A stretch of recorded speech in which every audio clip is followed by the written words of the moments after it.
Bawa kami keluar dari hutan ini ke tanah di seberang. Sekarang juga.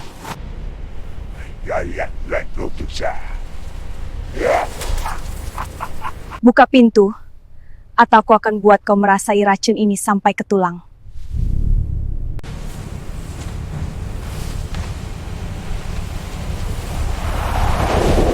Buka sembahan sekarang dan tutup sempat cepat-cepat.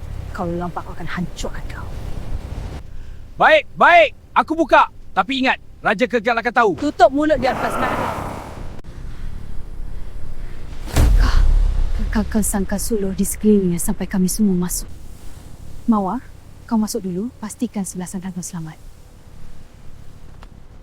Lembaga awasi belakang kita. Jangan benarkan apa-apa keluar.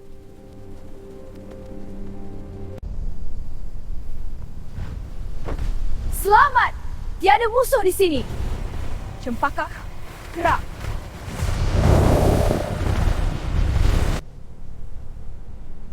Tutup sempadan sekarang dan pastikan ia tertutup rapat. Kalau ada sedikit celah pun yang membiarkan Raja Kegelapan atau bala tenteranya menyusul, aku akan hancurkan kau dengan tangan sendiri.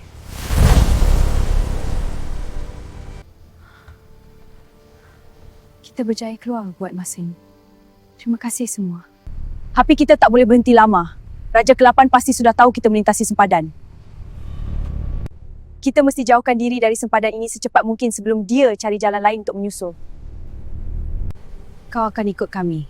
Aku masukkan kau dalam bunga cempaka sebagai penjara.